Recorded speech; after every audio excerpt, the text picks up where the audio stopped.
नमस्कार, the post में आपका स्वागत है। मैं हूं नवीन सिद्धार्थ। जब भी देश में चुनावी माहौल बनता है तो एक सुझाव हमेशा आपके कानों में सुनाई देता है। यदि नेहरू के बजाय पटेल पीएम होते तो देश की हालात कुछ और होती। खासतौर से 2014 के बाद जब बीजेपी सत्ता में आई तो पीएम मोदी देश की हर समस्या को लेकर नेहरू को दोषी बताने लगे। उसके बाद नेहरू बनाम पटेल की चर्चाएं शुरू होने लगी। तब लोग अक्सर चर्चा करने लगे कि नेहरू के बजाय पटेल देश के पहले पीएम होते तो शायद देश की हालात कुछ और होती। ये सवाल सोशल मीडिया के माध्यम से बीजेपी आईटी सेल ऐसे परोसती है जैसे देश की हर समस्याओं की जड़ नेहरू है। ऐसे में सवाल उठता है कि क्या सच में नेहरू से बेहतर पटेल थे? यदि कुछ पल के लिए मान भी लें कि पटेल नेहरू से बेहतर पीएम साबित होते तो ये बात गांधी को क्यों नहीं समझ में आया? क्योंकि कहा जाता है कि देश में नेहरू को पीएम बनाने में गांधी का एक अहम किरदार रहा है। मेरा मानना है कि गांधी के पास पटेल के बजाय नेहरू को चुनने की कई सारी वजहें थी, जिसमें पहला वजह ये था कि नेहरू पटेल से उम्र में लगभग 14 साल छोटे थे। ऐसे में नए भारत, जिसके सामने हर तरह की चुनौतियां थी, भारत आर्थिक रूप से कमज़ोर हो चुका था। वहीं पूर्व और पश्चिम में दो दुश्मन फन फैलाए बैठे थे। पाकिस्तान की नज़र कश्मीर पर थी तो चीन अक्साई चीन सहित अरुणाचल प्रदेश और सिक्किम को निगलने की फिराक में था, जबकि पूरी दुनिया सेकेंड वर्ल्ड वार के बाद दो गुटों में बंट रही थी।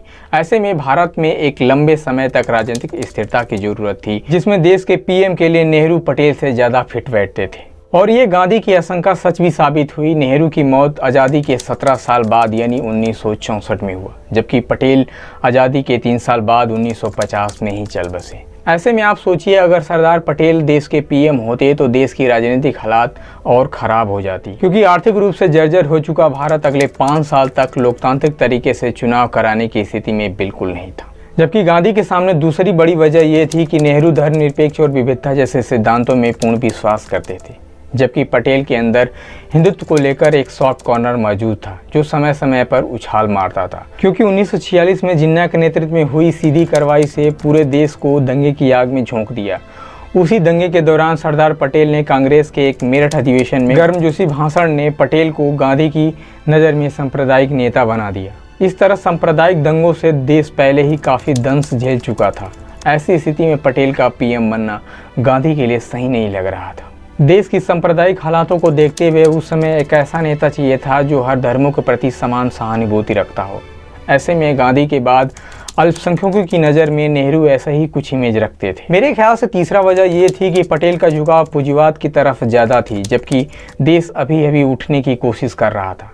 लोगों के पास 2 जून की रोटी बड़ी मुश्किल से नसीब होती। कपड़े मकान के लिए लोग दिन रात संघर्ष कर रहे थे।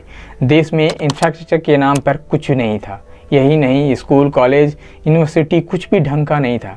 ऐसे में पूंजीवाद की तरफ जाना भारत के लिए रिस्क से कम कुछ और नहीं था। जबकि नेहरू पटेल से उलट समाजवाद में विश्वास करते थे। नेहरू शुरू से आधुनिक भारत के लिए साइंस और टेक्नोलॉजी पर जोर देते थे और पीएम बनने के बाद सड़क, बांध, स्कूल, कॉलेज, टेक्निकल यूनिवर्सिटी की स्थापना किया भी। जबकि चौथी वजह ये थी कि अंतर्राष्ट्रीय बिरादरी में जो कद नेहरू का था वो शायद ही किसी भारतीय नेता का रहा होगा। इसके पीछे एक कारण ये था कि नेहरू पश्चिम की आधुनिकता से काफ़ी प्रभावित थे, जिन्हें वेस्टर्न कल्चर में जीना अच्छा लगता था। इसलिए अंग्रेजों के साथ उनकी ताल्लुकात अच्छे थे। यही नहीं, गांधी जानते थे कि नेहरू का अंतर्राष्ट्रीय सोच बाकी कांग्रेसी नेताओं से, खासतौर से पटेल से शानदार था। जब पूरी दुनिया 2 गुटों में बटी हुई थी तो ऐसी कठिन परिस्थितियों में नेहरू दुनिया के सामने कूटनीतिक सिद्धांत देकर भारत को शीत युद्ध से बचा लिया। जबकि नेहरू को पीएम पद के लिए चुनने का 5वां वजह ये थी कि नेहरू गांधी के बहुत करीब थे। यहाँ तक कि नेहरू खुद को गांधी का अनुयायी मानते थे, या यूं कहें तो गांधी 1942 में नेहरू को अपना उत्तराधिकारी घोषित कर चुके थे। इसलिए भी नेहरू पीएम के लिए महात्मा गांधी की नज़र में पहली पसंद थे। आप अक्सर सुने होंगे चट्टी चौराहे नेहरू बनाम पटेल की चर्चा होते हुए। उनमें यही दलीलें सुनाई देती है कि सरदार पटेल नेहरू से बेहतर थे, और बेहतर होने के लिए तर्क दिया जाता कि यदि सरदार पटेल पीएम होते तो कश्मीर समस्या पूर्णतः सुलझ गया होता, क्योंकि पटेल नेहरू से बेहतर सेनापति साबित हुए थे रियासतों को जोड़ते वक्त। लेकिन मेरा मानना है कि कश्मीर देश की बाकी रियासतों से कहीं अलग मसला था। नेहरू कश्मीर के मसले पर जो लोकतांत्रिक तरीके से कर सकते थे उन्होंने वही किया। वहीं पटेल के पक्ष में दूसरा तर्क देते हैं कि 1962 भारत चीन युद्ध भारत की विदेश नीति का बड़ी हार थी। नेहरू हिंदी चीनी भाई भाई के जरिए चीन पर हद से ज़्यादा भरोसा करना भारी पड़ गया, जिसका परिणाम रहा 1962 की भारत चीन युद्ध में भारत की बुरी हार। जो नेहरू के गुटनिरपेक्ष सिद्धांत को विश्व बिरादरी के सामने गलत साबित होना पड़ा। लेकिन मेरा मानना है कि एक इंसान के तौर पर गलतियां किसी के साथ भी हो सकती है। हाँ, इस बात की संभावना ज़्यादा होती है कि कश्मीर मसला नेहरू के बजाय यदि पटेल के हाथ में होती तो कुछ समस्याओं का समाधान हो चुका होता। लोग पटेल से ज़्यादा उम्मीद इसलिए करते हैं कि आज़ादी के वक्त 500 से ज़्यादा रियासतों को पटेल अकेले जोड़े थे। लेकिन मैं फिर भी कहूँगा कि कश्मीर मसला थोड़ा अलग थी बाकी रियासतों से। जबकि नेहरू की बात करें तो नेहरू अहिंसावादी और उदार प्रवृत्ति की वजहों से चीन की गलत इरादों को भांपने में थोड़ी गलती कर बैठे।